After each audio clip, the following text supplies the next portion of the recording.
Now, on July the 4th last year, Sir Keir Starmer was elected Prime Minister, and by an enormous majority of seats. It seemed then, in those early days, an opportunity for some kind of dynamic change after 14 years of Conservative government. But from day one, pretty much, the new government floundered. And within 2 months came the first resignation, in the form of Rosie Duffield, the popular and charismatic MP for Canterbury. In a scathing and, in a way, astonishing letter, Ms Duffield attacked Starmer directly for his, quote, heavy-handed management techniques, his failure to tackle anti-Semitism or to speak out on it, and for introducing policies which harmed the very, very poorest of us. And she added in that letter, as someone elevated immediately to a shadow cabinet position without following the usual path of honing your political skills on the backbenches, you had very little previous political footprint. It was therefore unclear what your political passions, drive or direction might be as the leader of the Labour Party, a large movement of people united by a desire for social justice and support for those most in need. Well, Rosie hasn't expanded on that much since September the 30th when she resigned, but she joins me now. Welcome to the programme, Rosie. Good to have you here. Hi, thank you for having me. It's a pleasure. That was quite a personal attack, wasn't it? Yeah, I mean, it's not a secret that I've had problems under Keir Starmer's leadership since he was the leader of the opposition. And I think all of those tensions had built up and built up. And what I needed to stay loyal to a party that had shown no loyalty to me whatsoever was that leadership, was that change of direction, was the promises that we kept on pledging to the British public for 14 years in opposition. And I didn't see any of that. And I thought, why am I here? What's the point? I'm getting no personal support, and these are not my politics. Well, it's interesting because I never really had you down as a far lefty, as a Corbynista. I always put you somewhere on the centre left of the party. I think that would be about right, wouldn't it? Yeah, I mean, I think I'm described as soft left, but it's issues driven and it's issues based, and we all in Labour are supposed to have fairly basic, similar shared values. And when you see the party and the leader sort of drifting to the right, but without passion or direction, you kind of, I feel myself almost getting more and more Corbynista. And Corbyn and I didn't really disagree hugely on policies. It was just the way that we were as a party over, various issues. That's another well-documented thing. Well, indeed. You talk about Sir Keir Starmer's heavy-handed management techniques. What did you mean by that?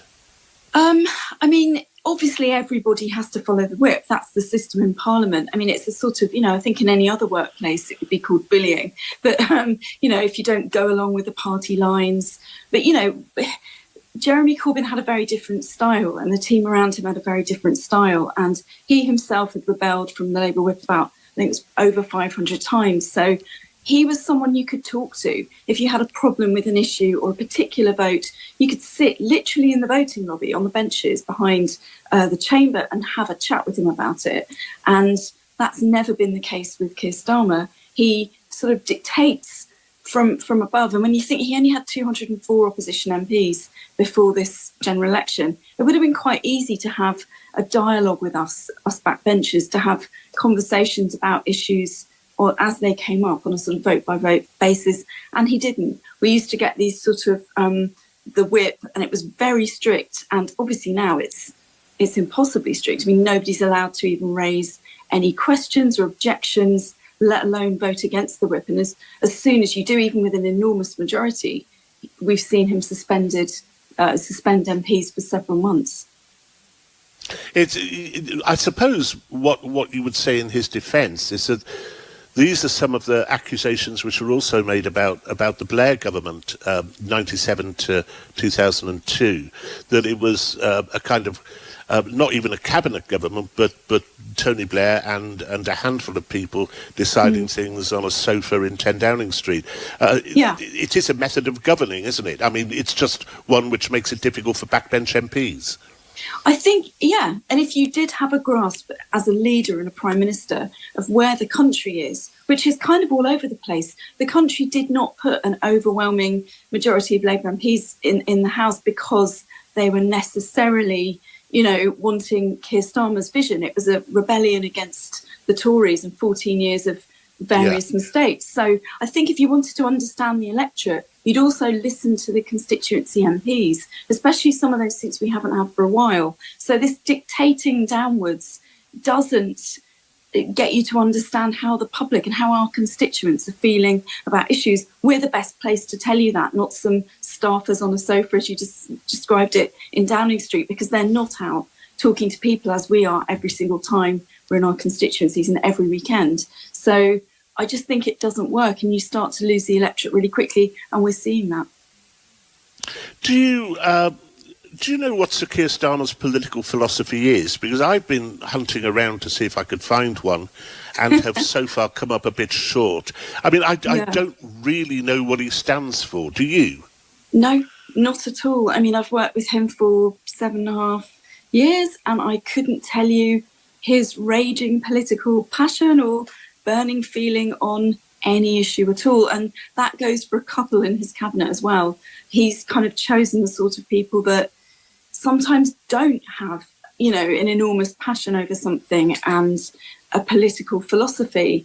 And that's okay for one or two people and one or two positions. But I think the public want to hear a vision and some passion. And, we know we didn't get into government under Jeremy Corbyn, but in 2017, there was huge enthusiasm for a very different way of going forward. We had a very red manifesto, the Tories had a very blue manifesto, and we got the government down to a 12 majority. So I think people want to see some passion, some core beliefs. And Jeremy, of course, had those beliefs for kind of 35, 40 years.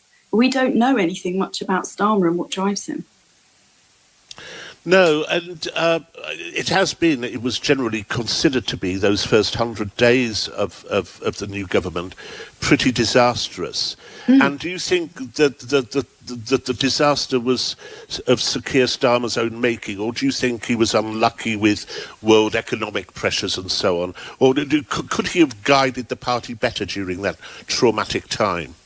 Yeah, I mean, it's about all of those things. Of course, the economy is hugely difficult, and all this stuff about 22 billion black hole. I mean, come on, there were obviously problems, and we were obviously, as a Labour Party, going to do differently. But explain why. Be positive. Explain that after 14 years of criticising some things, you're going to change them. You're going to do them differently. Don't just suddenly start punishing the very people who lent us their vote and cautiously possibly voted Labour for the first time. It's just extraordinarily terrible politics to be that bad so quickly. And just to get the PR wrong, the politics wrong, the comms wrong is just amazing. We've talked before about this privately, I suppose, but I know you're also known for a very principled, if controversial, views on the transgender issue. And you suffered quite a lot, one has to say, at the hands of your own colleagues over that. You say in your letter to Sir Keir that you didn't get any support, and you've said on here that you didn't get any support.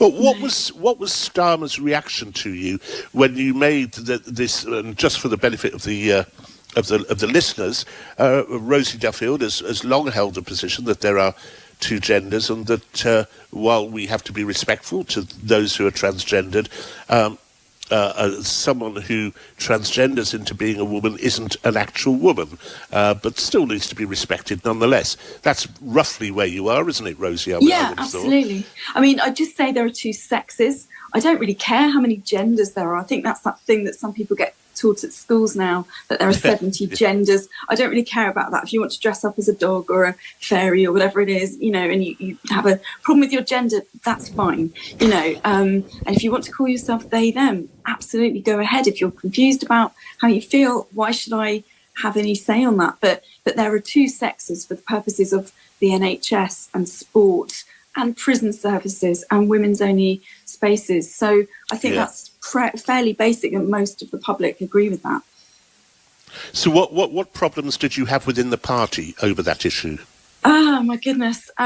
Just a constant low level kind of hum of complaints and, I think you would call it bullying in another workplace. And then it would escalate every now and again to be fairly difficult to deal with. And it was organisations like LGBT plus Labour, the Labour Students' Organisation, so the ones that are affiliated with the Labour Party. And a lot of them have staff in Sir Keir's office, or probably now number 10, and they're on our NEC, and they're in unions, leading unions. All of those organisations attack me. It's funny how unvocal they've been about some other stories, like the Tulip Sadiq issue, or some of the other sort of scandals that we've seen lately. This feminism and my particular issue is one of the only ones where colleagues still won't want to be seen talking to me from the Labour Party, but I've seen plenty surrounding Tulip in the last couple of weeks, for example. So it still remains a massive taboo in the Labour ranks and Labour organisations.